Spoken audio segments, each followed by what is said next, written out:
The broadcast is now starting. All attendees are in listen-only mode.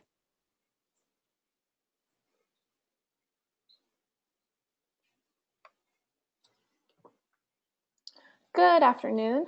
My name is Gabrielle Valentic, your online campus writing center writing specialist. Today, we're going to be reviewing part 2 of our Building Blocks for Better Writing series. This part of the series is called Tackling the 10-Page Term Paper, and we're going to work on taking our paper from the prompt all the way through to the final copy today.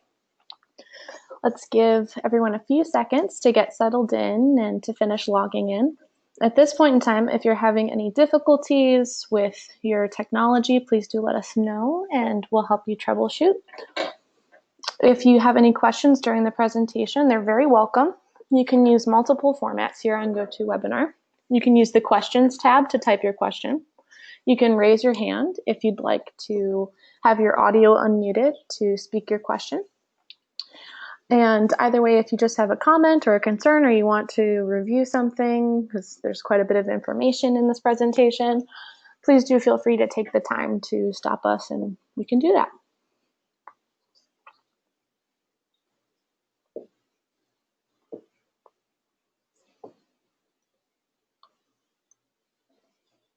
Okay, now that we're all settled in, let's start with purpose. Oh, starting halfway through. The first thing that we want to do when we receive our writing instructions is decide on the purpose of our writing. So first, we'll determine the type of writing we need to do. Then we need to decide on our topic, our argument style, and the significance of that topic. And we need to craft a thesis statement. Because we are writing graduate level papers, we won't always have the typical, for example, 5-paragraph thesis statement at the end of the introduction paragraph. However, it is good before writing our paper to practice crafting a thesis statement just to check that we have all of the required components of an argument. This can act as a little movie trailer that we can check as we go throughout our paper to make sure that we've stayed on topic and that we are proving the argument that we set out to prove.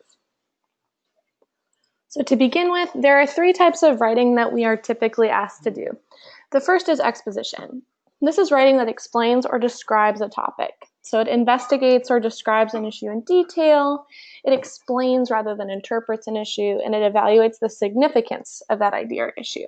Case studies are often like this. Analysis is writing that explains the elements of a topic as a foundation for interpreting or evaluating it. So here I'm going to explain how something occurred and all of its component parts in order to explain whether it evaluatively is good or bad, for example, or strong or weak. In argumentation, this is writing where we're asked to have a specific claim, and it provides a set of ideas, reasons, and persuasions to the audience. The idea is that we want to make sure that we have an opinion that we're supporting throughout our paper, not just facts. And Heidi, I think I hear you. Yeah, hi, Gabrielle. I am wondering from the audience if they are able to see you progressing through the presentation, or if, like me, they are seeing just the landing page of the presentation. Oh. So those of you who are on the line, are you seeing Gabrielle navigate through the presentation? Because I'm wondering perhaps it's just an issue on my end, or are you just looking at the screen? So Azam says no, he's not. So what I'm seeing, Gabrielle, is the Prezi sort of static page where you move into the presentation mode. Okay, let's give this a try. Okay. Now, are we seeing something on the screen? Yeah, that is better. Let's try to get into presentation mode again, though, and double check. Okay.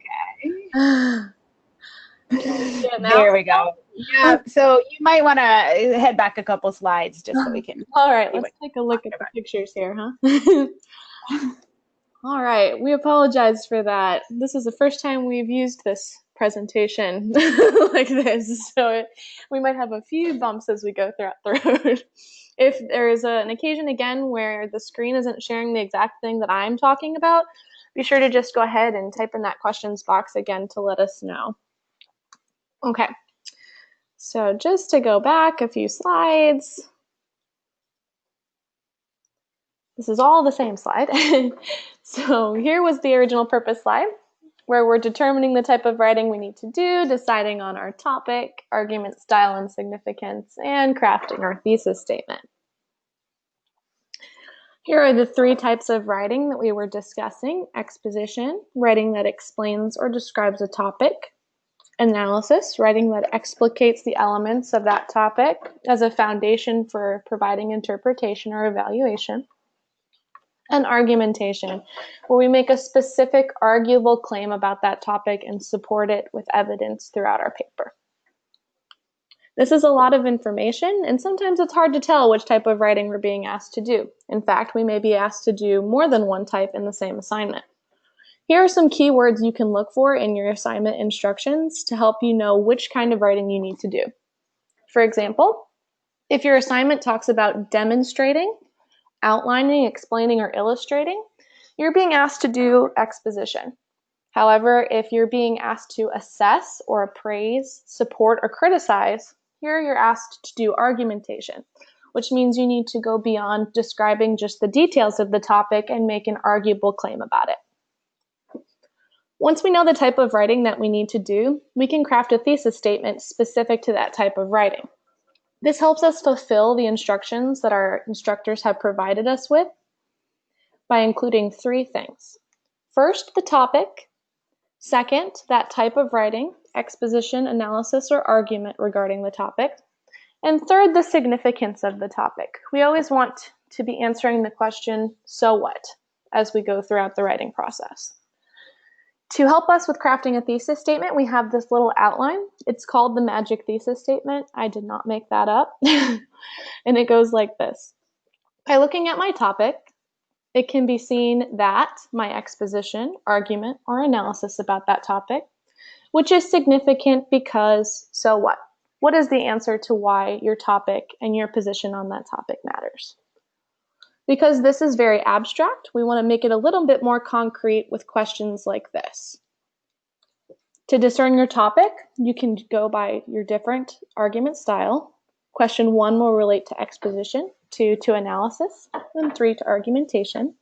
So if you have to do exposition, you can ask yourself, what are the precise characteristics of my topic? Or if you have to do argumentation, what is the problem? Why? To discern the middle part, we can ask questions like, from what points of view can it be examined? This can help us determine how to expose the topic. Or what are the parts of the problem? What could solve the problem? This helps us to prove our argument. Finally, here are 3 questions for significance. For example, if I needed to analyze something in a paper, I could ask myself, what purpose does this topic serve? Why? Is it effective? These questions can help us craft our overall argument, which will help us in the following slides in structuring our paper. After we've crafted our thesis, we want to go into mind mapping. This is a little different than outlining. It will help us outline, but more so, it will help us to contextualize the entire purpose of our writing so we can be sure that we're fulfilling the assignment's instructions. So here we want to outline what's called the rhetorical situation. The rhetorical situation is the context in which our paper exists. It's composed of 3 parts: the main idea, or the argument, the themes, your purpose as a writer in presenting this paper, and the audience. These are supported by 3 components called logos, ethos, and pathos. Logos appeals to the reader's reasoning or logic. So this is something like, how strong are the claims being presented, right? Am I giving clear components for all of the parts of the analysis that I'm doing? Are there subsections that have all of the supporting pieces that explain the overall issue? Then ethos will be the credibility of those pieces. Have I provided sources that support each of the components of my argument? Do all of my subpoints have support that shows my character and reliability as a writer.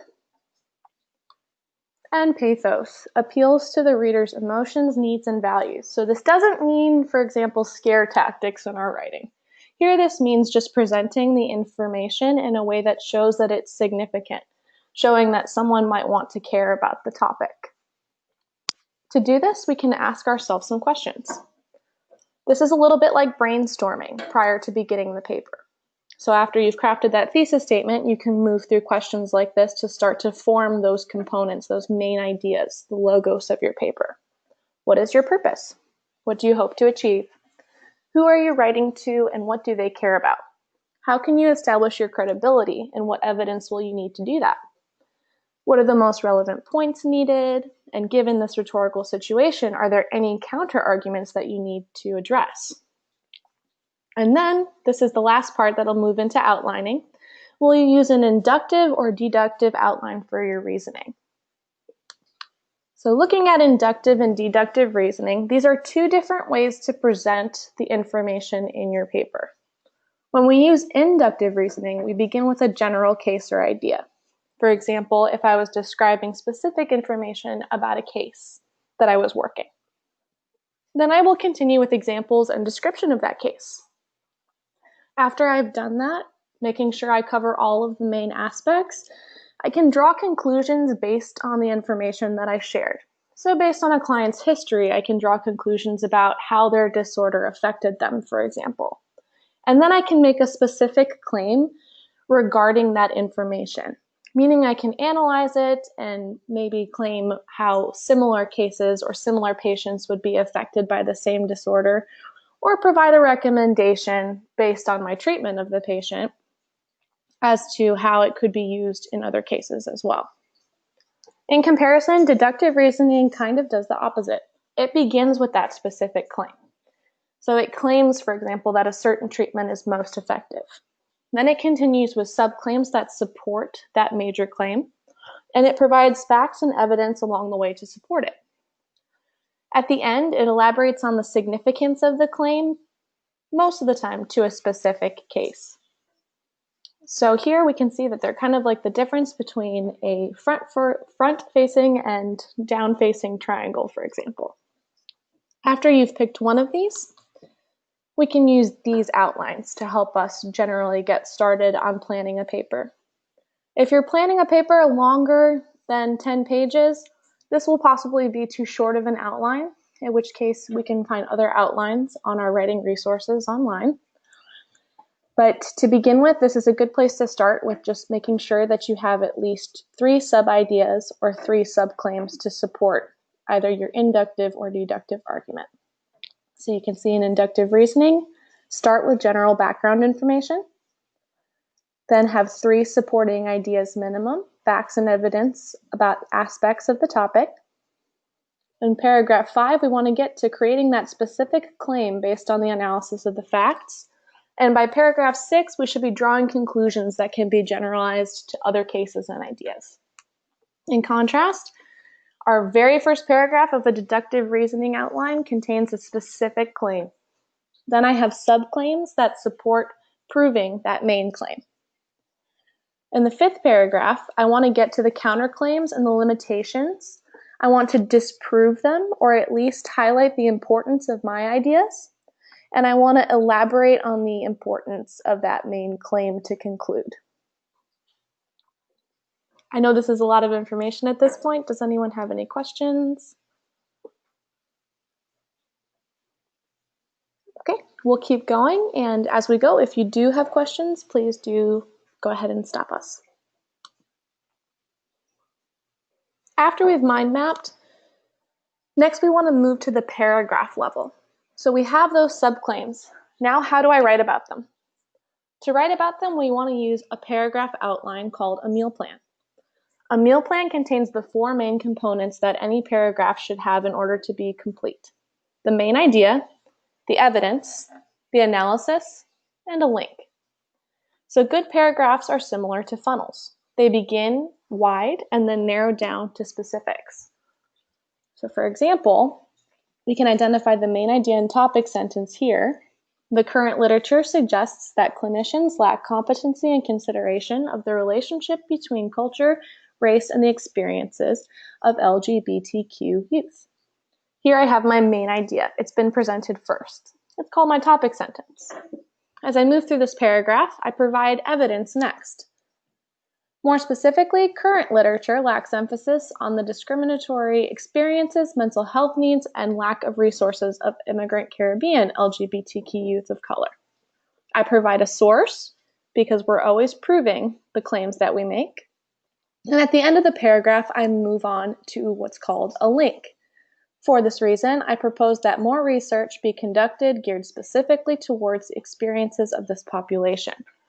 So here I've presented the main idea. I've provided proof based on sources of relevant literature, and I've connected it to my overall purpose in writing the paper, or in this case, in writing the subclaim. All of these components are necessary in order to have strong writing that proves and supports the position that we have taken. After paragraph outlining, we want to take a little bit of a look at analysis outlining. This is a little bit broader than just the paragraph, though it is contained in that paragraph. Our analysis should flow throughout our entire paper, which means it needs to connect to the rhetorical situation that we set up. So we're going to let our thesis shape our analysis in this way. We want to choose types of analysis that serves our purpose, our ethos, supports our main idea, our logos, and convinces our audience, or our pathos. So let's take a little bit of a closer look at that. When we're doing analysis in our paper, we want to be sure that we're explaining how we want the audience to understand the evidence. This connects to our credibility. So we don't want to just leave sources and not explain what we want the reader to think about them. That could leave our reader to draw their own conclusions, which might not be the same as the argument that we're trying to prove. We also want to make sure our evidence explains how the evidence supports the main idea or theme, connecting to the logos and ethos. So I want to be sure that I'm stating how the evidence proves my main claim. And I want to be describing my evidence with analysis that explains it in a manner that will appeal to the reader's emotions on that topic. This means thinking about that rhetorical situation we set up. Am I talking to someone who shares the same view as me, or possibly someone who has an opposing view? In this case, we want to be careful about the type of language we use to present our analysis. APA recommends neutral tones for this exact reason. To be sure we're supporting a rhetorical context that will enable people of even the far opposite point of view to look at our evidence and our analysis and to possibly be persuaded. After we've thought about this, we can think about the types of analyses that might help us to complete this purpose. For example, we could take the question and answer approach.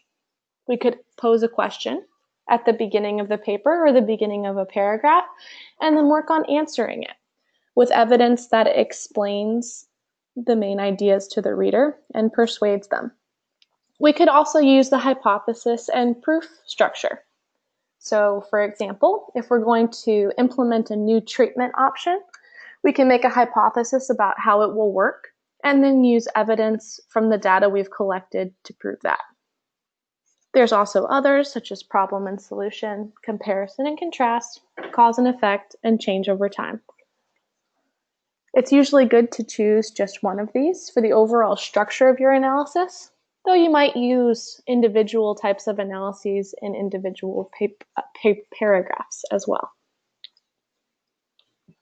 So how do we actually do that? Let's move from the abstract to the concrete again with some questions that can help us to successfully analyze our evidence. Let's tie each source into the rhetorical situation we established. The first thing you need to do in analysis is make a claim, a specific arguable statement. Then we need to find a source. Here's where the evidence comes in. A source can be an article, a newspaper, statistics, for example, that agrees with that claim. But we don't just want to write a sentence that states the source. Next, we want to list quotations, paraphrase, or summary of evidence from the source that specifically proves the claim. In order to do this, the final component is called a warrant. It answers why. an explanation of the logical connection, the logos, pathos, and ethos between the claim and the evidence. Let's take a little look at what this looks like. Is this source properly analyzed? Students feel nervous about using sources in academic writing, though they need to.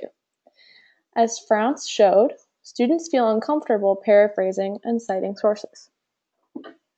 What do we think? Do we think the source is properly analyzed? Feel free to either raise your hand or use the questions box. Are all 4 components here? Is one missing?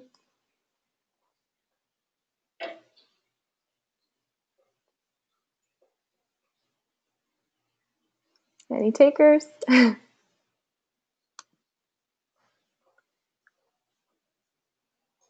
Okay, I'll give you a free one this time. I'll let you know which one it is.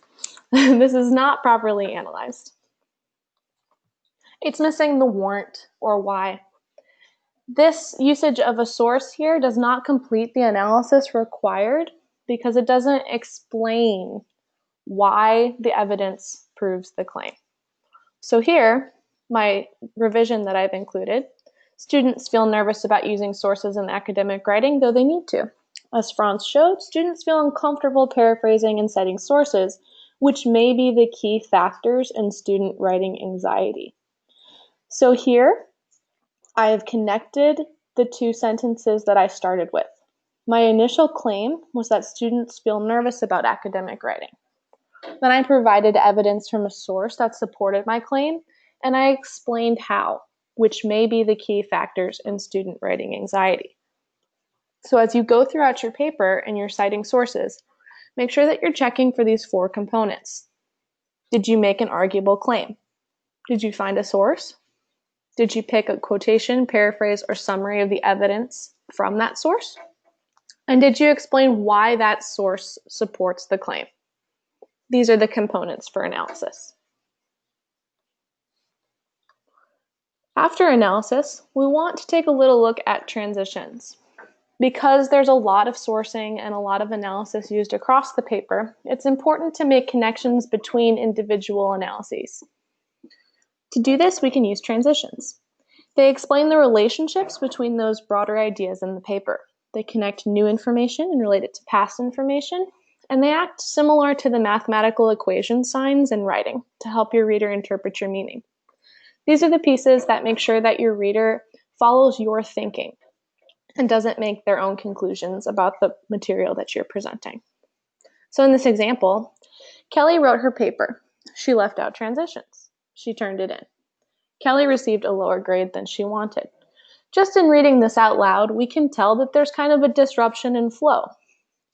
This is because there are no transitions, and there is no explanation of the relationship between these ideas, which leads to a little bit of a stilted experience for your reader. So we'll add some transitions to fix this. Kelly wrote her paper and left out transitions, but she turned it in. Consequently, Kelly received a lower grade than she wanted. So now I have a better understanding about the relationship between the cause and effect here. There are 2 ways that you can use transitions. The first is to connect ideas at the sentence level, like we just did with the experience that Kelly had. Idea 1, I use transitions in my paper. Find out what the connection is between them. Is the next information additive? Is it a comparison? Does it build off the first idea? We need to know this so we can find out which equation to put between the 2 ideas, the second being I received a higher grade. So here, I think I have a cause and effect connection, so I'll insert therefore. I used transitions in my paper, therefore I received a higher grade. You can also use transitions at the paragraph level. This is important, especially when we're reviewing a great amount of literature and we want to make broader analysis connections across those paragraphs.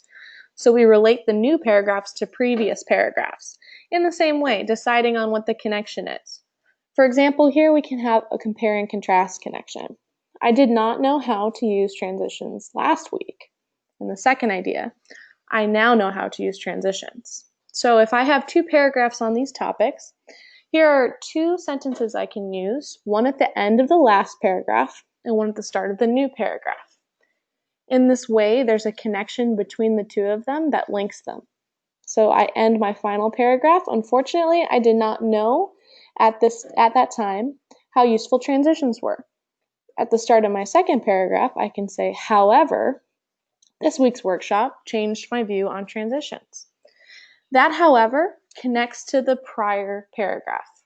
Because, however, indicates a compare and contrast connection, the reader knows that not all of the information is presented just right there in that sentence or in that paragraph. They know they need to look back at the paragraph prior to understand the whole context.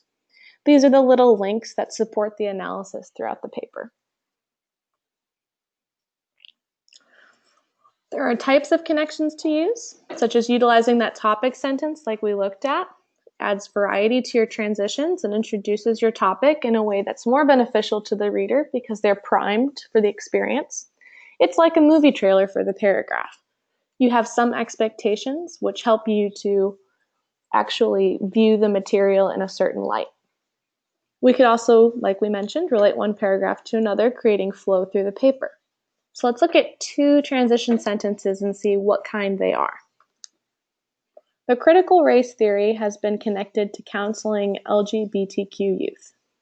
Do we think this is a topic sentence or relating one paragraph to another? Any takers?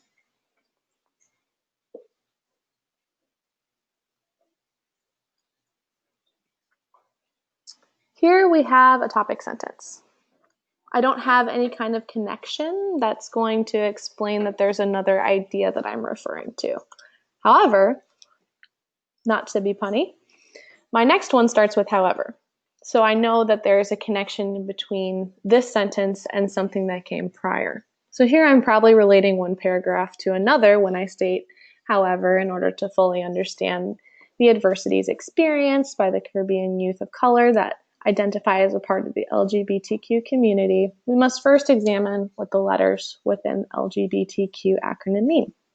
So here, my however indicates that this information is contextualized by its connection to something that came prior, helping my reader to pay attention to the connections between the analyses that I've presented. When you need to use a transition, we have a handy chart that can help. The first thing you can do is decide what the relationship is with your transitions. So if your second paragraph adds to the information that was presented in the first paragraph, you can use something like furthermore to indicate, okay, I'm adding on to the same theme that I was discussing.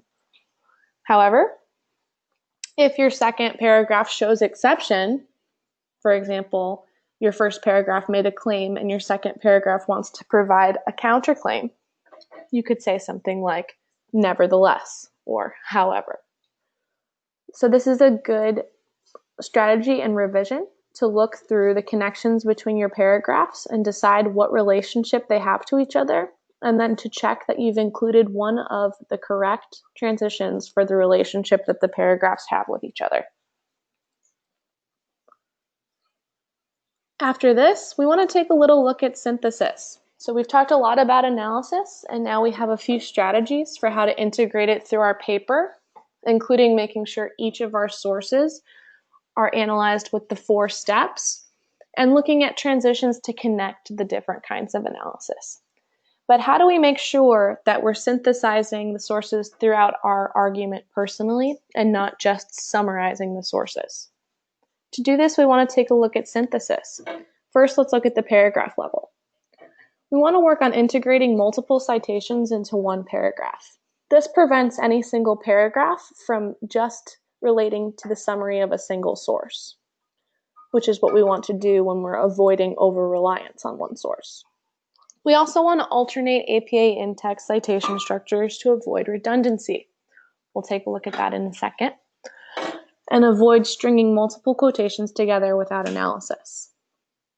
So let's see how we can solve those problems. If we're over-relying on one source, it tends to look like this. Marshall has found that, insert a claim. Marshall also discovered a relationship between this fact, and Marshall's study further revealed that this fact. So here I'm over-relying on a single source, and I'm not alternating my APA in-text citation structures. This leads to something that's a little difficult for the reader because it's very repetitive and it's also not providing any connection to my own ideas. So to solve this, I can do this. I can use the author format once. Marshall et al., 2005, found that. And then I can vary continuous references with different kinds of signal expressions, such as the study further showed a relationship between, which was notable because, and moreover, the authors revealed this, and these findings are important for this. Here I've moved past just summarizing the source and I'm making connections to my ideas about the source. So I'm presenting my information in the way that I want my reader to understand it rather than letting them draw their own conclusions from the sources that I'm providing. A similar error is to use faulty quotations. This also leaves your reader to make their own connections, which may not support your argument. So in the faulty quotations example, we have a bunch of quotes that have been strung together from different sources, such as undergraduates are underprepared for academic writing, citation. Importantly, not all students are aware of resources, citation. Here, the only word that was my own was importantly. This is not effective for synthesis or supporting my argument. To change it, I want to frame the usage of my sources within my own analysis. I want to avoid quoting data and results that I could simply state in my own words. So here's an example. Studies of undergraduates reveal conflicting conclusions. So now I've made a claim. Now the following sources are supporting my claim rather than just presenting themselves. While Franz states that many students do not know of the writing resources available to them, Goldstein claims that utilizing these resources is a necessary component of academic writing success. So not only have I provided my own ideas about these sources to start with, I've put my sources in conversation with each other. By saying, while Franz, I'm stipulating that there is a comparison between the first source and the second source, which draws my reader's attention to how I am viewing the sources in light of my argument. These are important little strings of words that help to craft the overall argument throughout your paper. Looking a little bit about APA citations to support this really quickly, we want to be sure we're following these three conventions. So if your first citation is an inline source, subsequent inline citations do not need the year. For example, per APA, only this one needs a year. The second one, APA states that this one does not. However, all parenthetical citations require a year. So looking at this example, this requires a year, APA 2018. APA 2018 states that this one does too. Paired parenthetical citations can also border paraphrases and quotes. This is really important for synthesis to make sure that we're utilizing the correct APA conventions when we're quoting sources and paraphrasing closely to the original content. So it works kind of like a bookend. We say APA 2018 claims that all sources should be cited to avoid plagiarism concerns.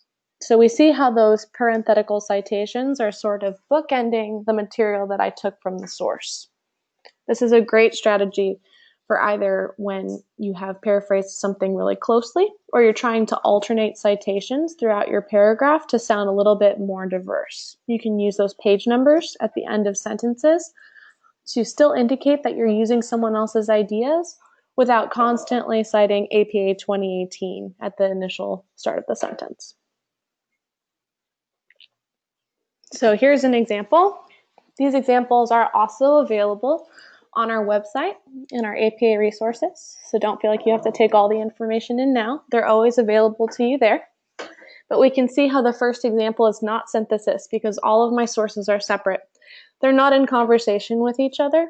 And if we look, there isn't any of that transition and analysis language that helps my reader to understand the connections between the sources and the connections between the sources and my ideas.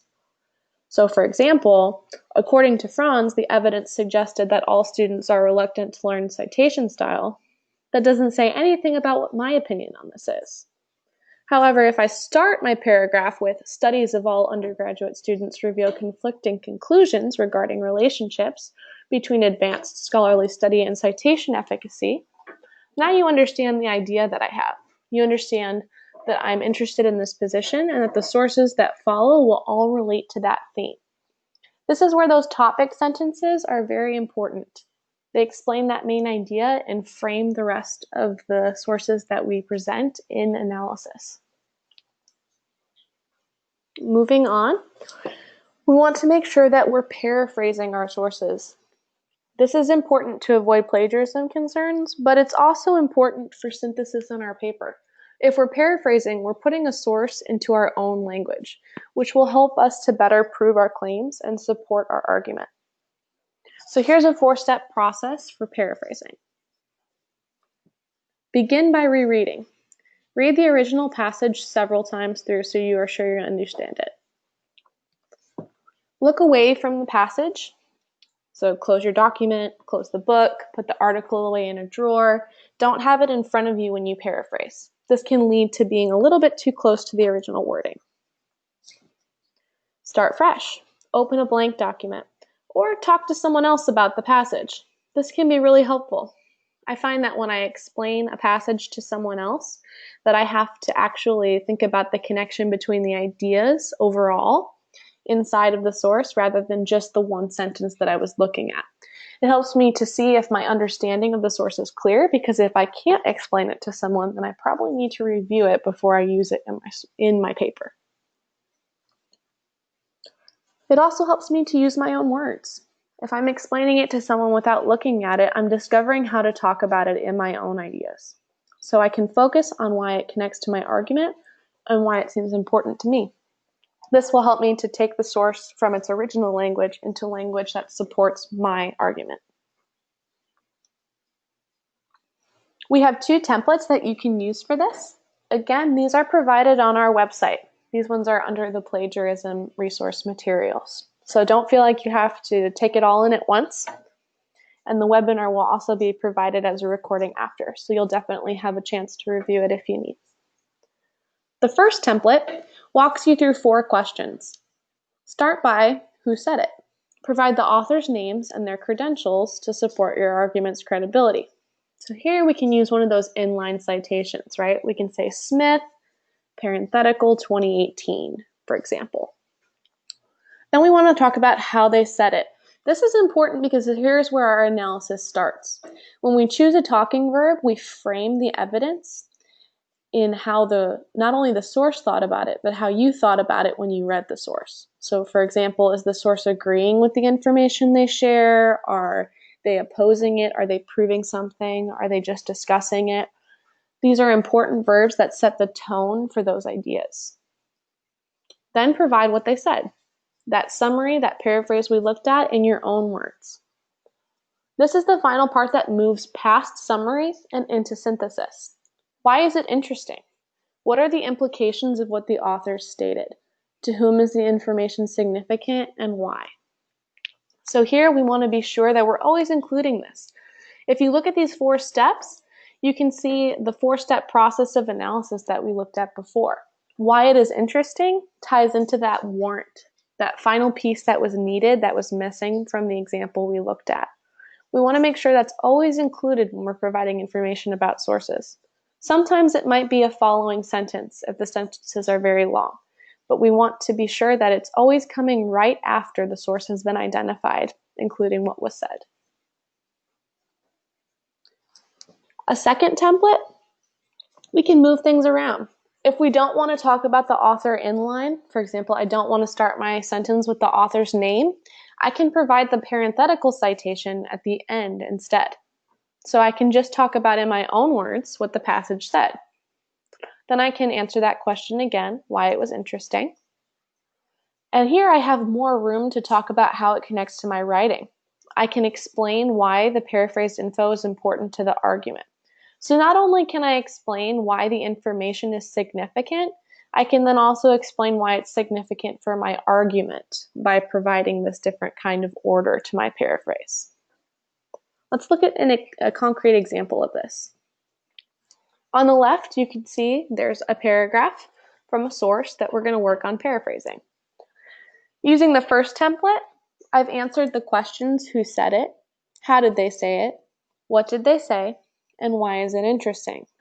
By paraphrasing Block, a leading ESL researcher, claims that plagiarism definitions are informed by cultural traditions.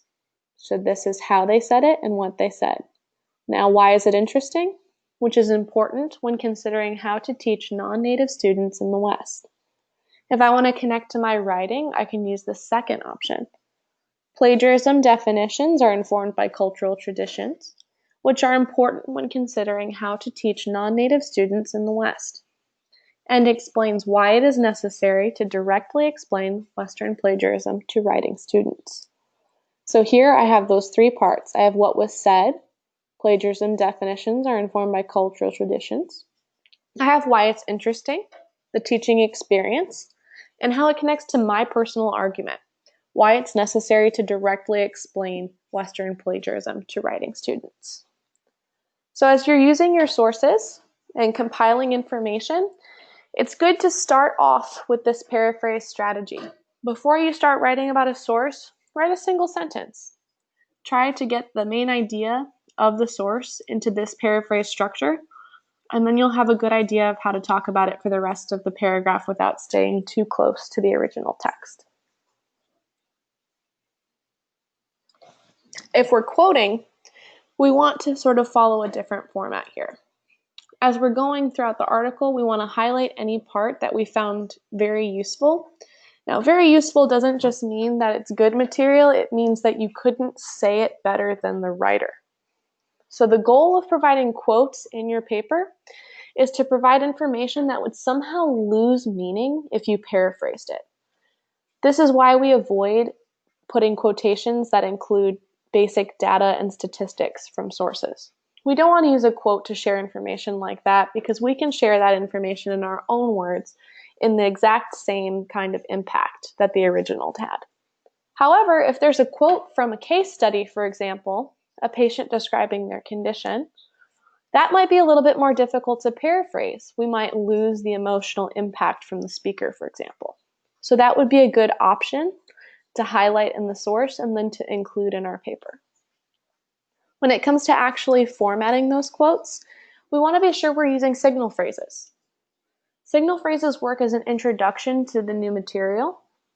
They're kind of similar to transitions like we looked at. They hint to the reader what you want them to think about that new information and explain the connection between your ideas and the paraphrased ideas or the quoted ideas. So for example, let's look at this one that needs correction. The researcher claimed that the data was irrelevant to the case.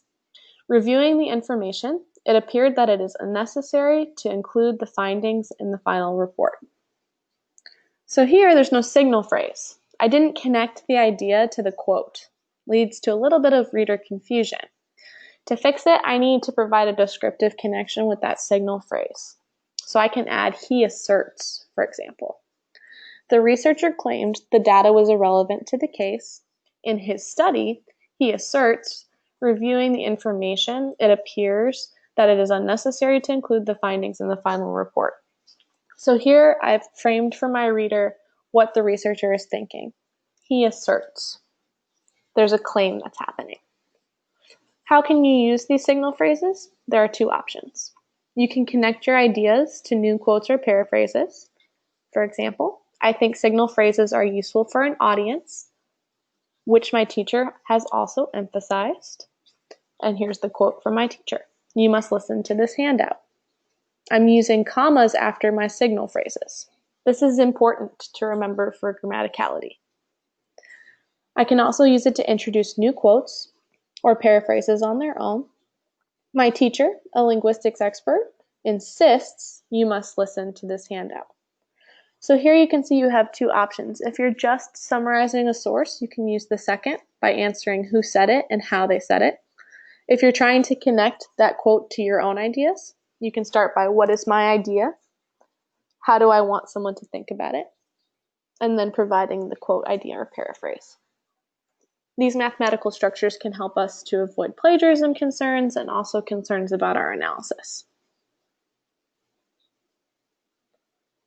At this point, we have definitely reviewed quite a bit of information. If there's anything that seems a little unclear, go ahead and raise your hand or ask a question, or we'll move on to our final 3 tips.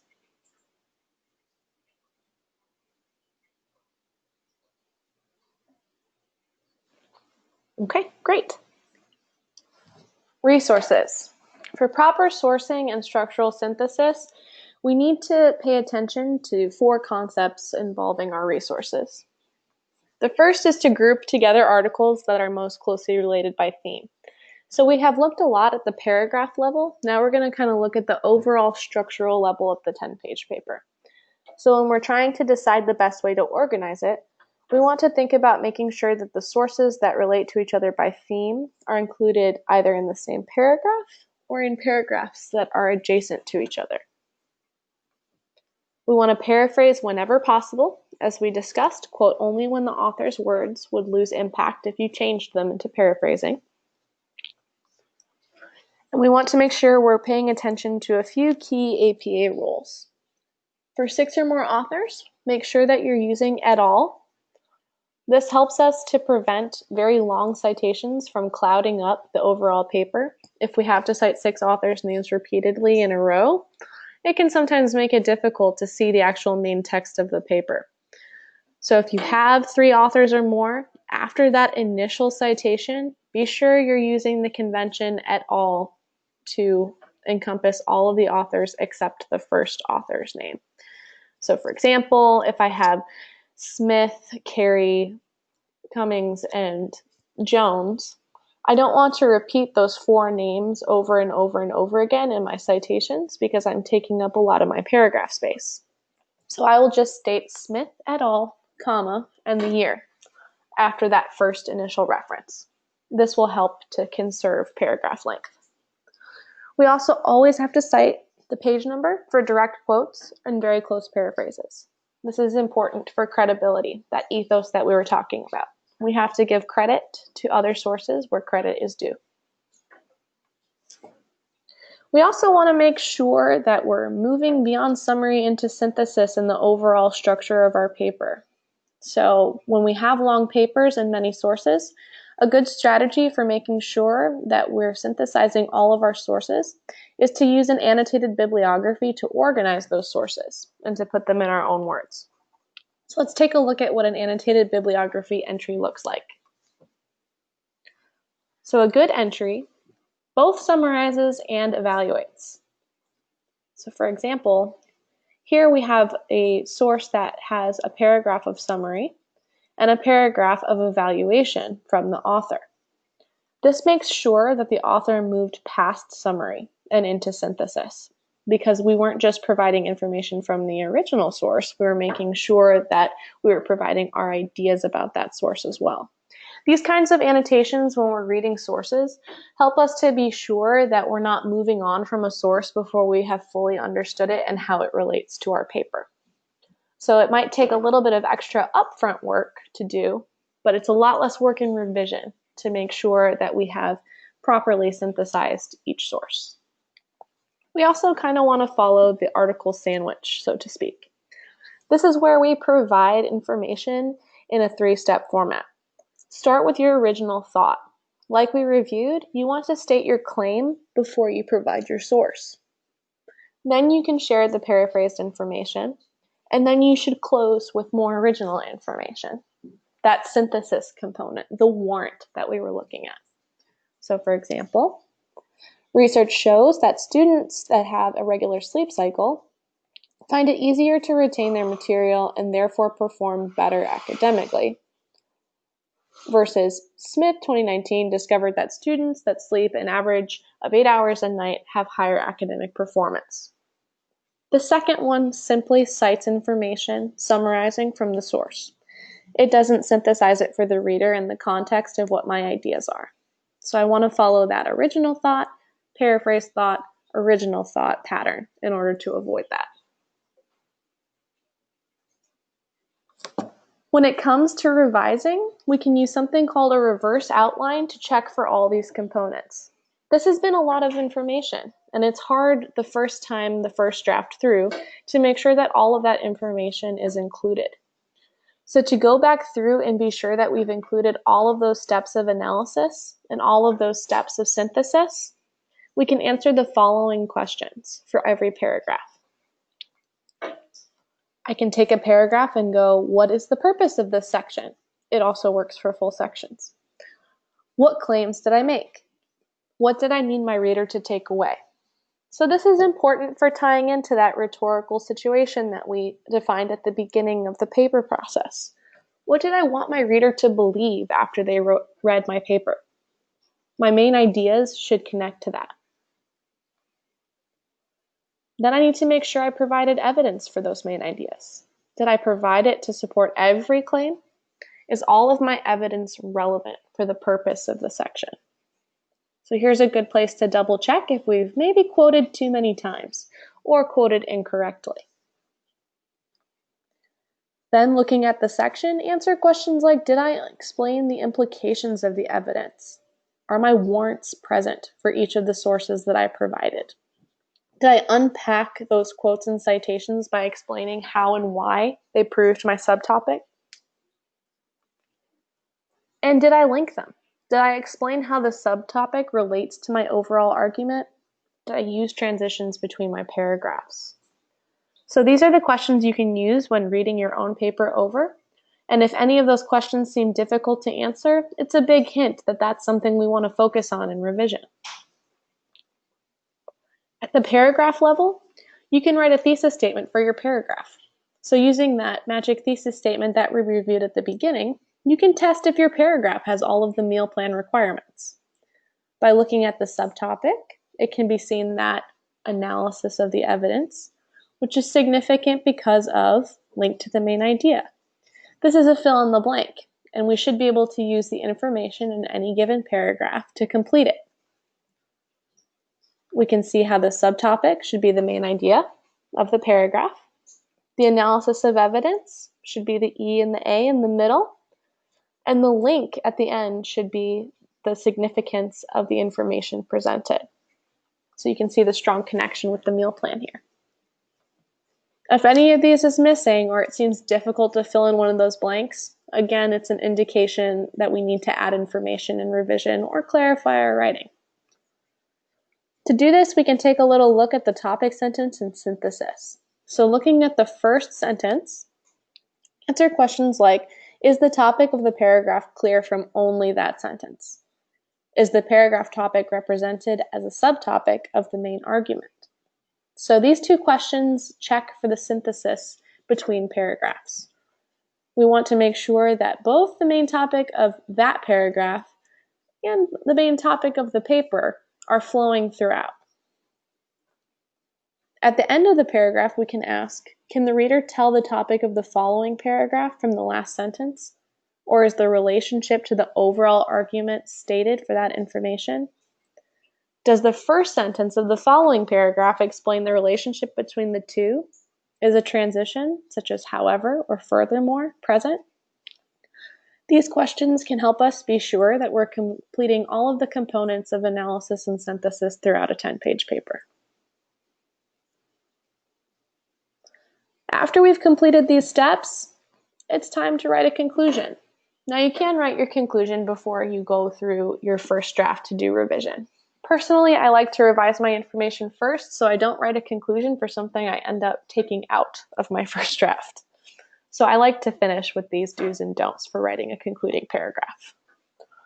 First, begin with a summative statement concerning the purpose of your paper, such as what you wanted to achieve or what the results proved. We want to avoid cliche summative language that's something like in conclusion, in summary, or in closing.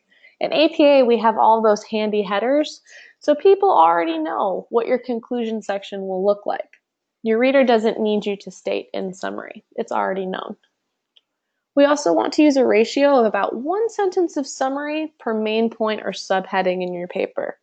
So if I have 3 subclaims, or I have 3 subheadings in my paper, I want at least one sentence that summarizes each of those sections or main claims. This makes sure that the entire paper is represented without representing all of the information shared in the conclusion, because we don't want to be repeating a thesis or our introduction verbatim without changing it. We also want to conclude with one of the following based on our overall writing style and purpose. We either want to use the significance of the main idea or argument, such as in exposition writing. We want to state the implications of the relationships drawn between the sub-ideas, or the analysis, or we want to state the proposed solution to an issue. This would be the argument. Picking one of these helps us to tie in the entire synthesis of the paper. In order to retain that synthesis, we want to be sure we're not introducing new information or new sources, data, or quotations in the conclusion. This is a time for summarizing and for repeating information that's been synthesized throughout, which means we shouldn't be introducing new information that still needs to be processed in the conclusion. Complete this by summarizing the rhetorical situation that you set up to begin with. Look back at your logos. What was essential for the reader to understand or to know to understand your topic? What were the implications for future work?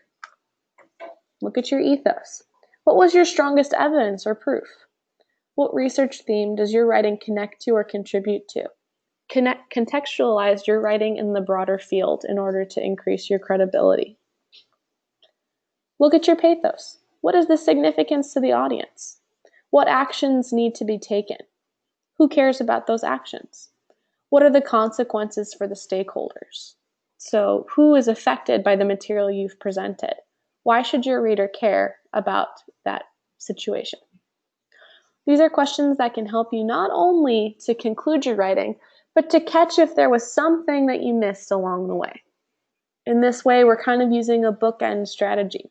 We started with the rhetorical situation, and now we're concluding with the rhetorical situation, making sure that we synthesized all the way through the paper. This brings us to the end of this presentation. It was a lot of information, so we want to be sure that you know you can always find the recording of this webinar with our writing handouts, resources, and templates. You can also find a link here to our plagiarism tutorials and assessment page. Here you can practice your knowledge of source citing and paraphrase. So if you feel like you need a little bit of extra assistance, this is a good place to go to make sure that you're aligning to APA conventions. While we have excellent resources that are paraphrasing the APA manual, if you want a little more in-depth information, you can always go to the APA style blog to read about the APA manual for yourself.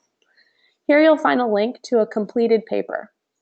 This helps you to look at a broader example of what all of these components look like put together. At this point, are there any questions?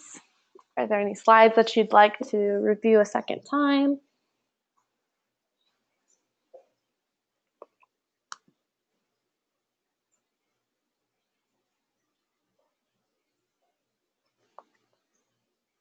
Okay, well, if you do have any questions, please do feel free to get in contact with us.